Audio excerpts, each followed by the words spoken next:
अस्सलाम वालेकुम मेरे दोस्तों, सजनों और बेलियों। मैं हूं इज़हार अहमद और वेलकम करता हूं आपको किचन गार्डनिंग चैनल पर। और उम्मीद भी रखता हूं कि आप सब लोग खैरियत से होंगे, फिट फाट होंगे, अच्छे अच्छे से कामों में खूब अच्छे से बिजी होंगे। आज मैं बात करने वाला हूं कुछ कॉमन सी मिस्टेक्स, ऐसी गलतियां जो जाने अनजाने में हम कर देते हैं। जब भी आप कोई नया पौधा लगा रहे हो या पुराने पौधे को बड़े गमले के अंदर शिफ्ट कर रहे हो, तो सबसे पहले थोड़ी सी मिट्टी डालने के बाद उसको बेड बनाया करें। अक्सर आपने नोट किया होगा, जब भी हम पौधों को पानी देते हैं तो वो साइडों से होकर नीचे से निकल जाता है।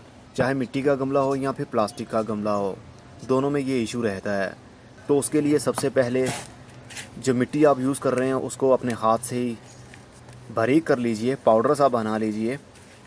और अगर मिट्टी आपकी बिल्कुल खुश्क हो तो उसको हल्का सा पानी का शावर करें।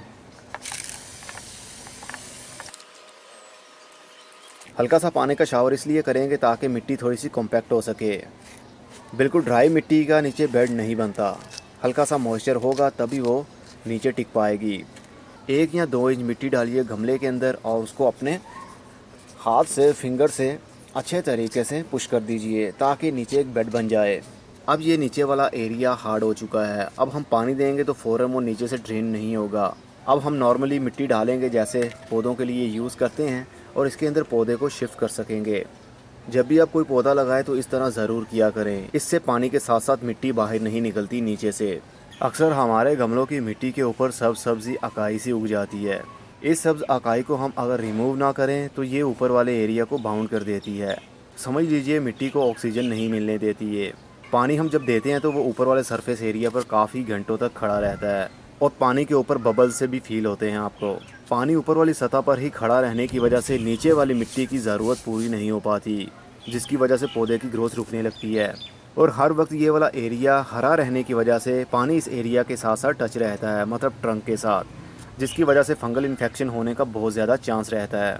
तो जब भी आप ऊपर वाला सरफेस एरिया ग्रीन ग्रीन देखें तो हर 7 दिन के बाद या 14 दिन के बाद इसकी गुड़ाई ज़रूर किया करें।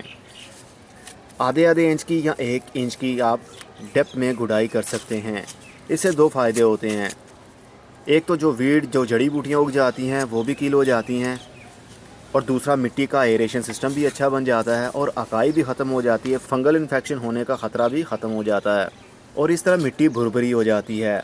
पानी जब हम देते हैं तो वो पूरा नीचे तक जाता है और मिट्टी बाउंड नहीं रहती। और सबसे बड़ा इसका फ़ायदा ये होता है कि इसकी गुड़ाई भी हो जाती है। अगर मिट्टी के अंदर कीड़े हों या चींटियाँ आकर अंडे दे रही हों तो भी वो सब ख़त्म हो जाता है गुड़ाई करने से। गुड़ाई करते रहने से पौधों की ग्रोथ बहुत ही कमाल तरीके से बढ़ती है। अक्सर हमें पता ही नहीं चल पाता कि हमारे पौधे की मिट्टी को पानी की ज़रूरत है या नहीं। हम रूटीन से पानी देते ही रहते हैं, लेकिन सबसे अच्छा तरीका पानी देने का तब होता है जब ऊपर वाला सरफेस एरिया ड्राई हो रहा हो। अगर फिर भी आपको पता ना चल पाए कि इसको पानी की ज़रूरत है या नहीं, तो सिंपल तरीका होता है अपनी फिंगर से ही थोड़ी सी मिट्टी को उखाड़ लीजिए, या आपकी मिट्टी बहुत ज़्यादा सॉफ्ट हो तो फिंगर डालिए 1 या 2 इंच मिट्टी के अंदर। आपको मॉइस्चर अगर फील होता है तो इसका मतलब इसको पानी की ज़रूरत नहीं है। अगर उसके अंदर पानी फील ना हो तो पानी आप दे सकते हैं। सबसे अच्छा तरीका पानी देने का ये होता है कि पहले एक मरतबा पौधे को अच्छे तरीके से पानी दें, और सेकंड पानी आपने तब देना है जब ऊपर वाला सरफेस एरिया हल्का हल्का सा ड्राई हो रहा हो, जिस तरह अभी आपको दिख रहा है। अगर हम गीली मिट्टी को ही डेली पानी देते रहेंगे तो रूट को फंगस लग जाएगा और रूट गलना शुरू हो जाती हैं। इसलिए एक्सपर्ट ये कहते हैं कि जब ऊपर वाला सरफेस एरिया ड्राई हो रहा हो तब आप अच्छे तरीके से उसको पानी दें ताकि वो पानी पूरा नीचे तक जा सके। और सेकंड पानी आपने तब देना है जब दोबारा से सरफेस एरिया ऊपर ड्राई हो रहा हो। जब हमारा कोई पौधा मर जाता है तो हम उस पौधे को निकालते हैं और उसकी जगह कोई और नया पौधा शिफ्ट कर देते हैं, जो कि ऐसा नहीं करना चाहिए। ये पौधा मरा है किसी न किसी रीज़न की वजह से ही मरा होगा, या फिर ओवर वाटरिंग की वजह से भी ऐसा हो सकता है। तो जब भी आपके पौधे के साथ कुछ ऐसा हो, सबसे पहले उस पौधे को निकाल दें और उस मिट्टी को जिसके अंदर वो पौधा लगा हुआ है उसको कभी भी उसी टाइम यूज़ ना करें। सबसे पहले उसको 1 हफ्ते के लिए या 4 या 5 दिन के लिए सन ड्राई करें।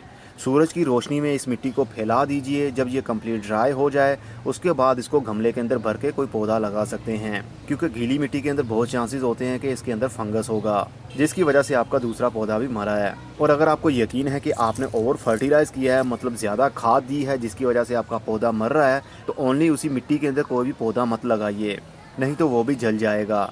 सबसे पहले उसको सन ड्राई कीजिए उस मिट्टी को, और उसके बाद उस मिट्टी को मिक्स कीजिए दूसरी मिट्टी के अंदर। 50% ये वाली मिट्टी लें जिसके अंदर खाद ओवर यूज़ की है, और 50% दूसरी मिट्टी लें। दोनों को मिक्स करने के बाद पौधा लगाएं। सीडलिंग करनी हो या कोई कलम लगानी हो, उसके लिए मिट्टी बिल्कुल स्मूथ ली जाती है जिसके अंदर मोटे मोटे से ढले या स्टोन ना हो। सबसे पहले उसको आप बारीक कर लीजिए या फिर उसको छान भी सकते हैं।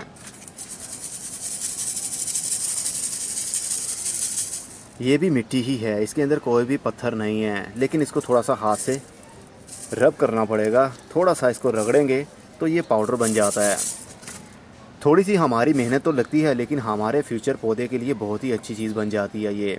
अक्सर हमारी शिकायत होती है कि हम सीडलिंग करते हैं लेकिन वो ग्रोथ नहीं करती, सीड जर्मिनेट नहीं होते, या फिर सीड जर्मिनेट होते हैं तो 1 इंच के होने के बाद वो मुरझाना शुरू हो जाते हैं। तो उसकी बहुत सारी रीज़न हो सकती हैं। जो मेन थी वो यही थी, मिट्टी को हम स्मूथ नहीं करते। मिट्टी को स्मूथ कर लीजिए और उसके बाद में इसके अंदर हम सीडलिंग या कटिंग्स लगा सकते हैं, क्योंकि हम नहीं चाहते कि एयर पॉकेट्स रह जाएं।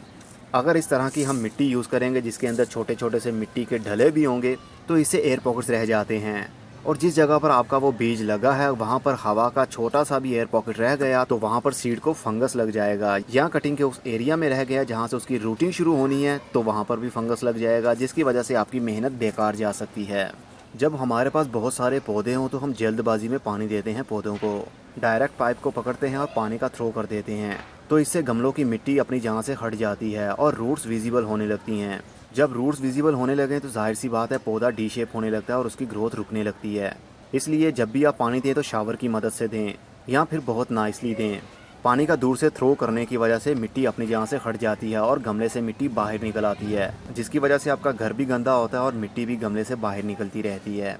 जब हम एक गमले के अंदर बहुत सारे बीज लगा देते हैं और वो जर्मिनेट हो जाते हैं तो पौधों को ट्रांसप्लांट करने का सही टाइम तब होता है जब पौधे के 3 से 4 या 5 पत्ते आ जाएं, या पौधा 3 से 5 इंच का हो जाए। अगर हम इनको टाइम पर ट्रांसप्लांट ना करें और पौधों को बड़ा होने दें तो इनकी रूट्स बाउंड होने लगती हैं, क्योंकि एक गमले के अंदर इतने सारे पौधे ग्रोथ कर रहे होते हैं और नीचे से देखने पर काफ़ी सारी रूट्स हमें नज़र आती हैं। अगर इनको ट्रांसप्लांट टाइम पर ना किया जाए, जब ये मैच्योर हो जाएं तब इनको ट्रांसप्लांट करने का कोई फ़ायदा नहीं होता। जैसे ही हम इनको निकालेंगे, उखाड़ेंगे और दूसरी जगह पर शिफ्ट करेंगे तो ये मुरझा जाएंगे, क्योंकि इनको तब तक ही ट्रांसप्लांट आप कर सकते हैं जब तक कि ये इनकी ब्रांच, इनका ट्रंक सॉफ्ट हो। जब इनका ट्रंक या टहनियाँ वुडी बनने लगती हैं, लकड़ी बनने लगती हैं, तो तब ट्रांसप्लांटिंग का टाइम गुजर चुका होता है। इसलिए उससे पहले पहले ही ट्रांसप्लांट कर लेना चाहिए। होपफुली ये छोटी छोटी सी बातें आपके लिए काफ़ी फ़ायदेमंद होंगी। अब मैं चलता हूँ। खुदा हाफिज़, good bye, see you and tata, और अपना बहुत सा ख्याल रखिएगा।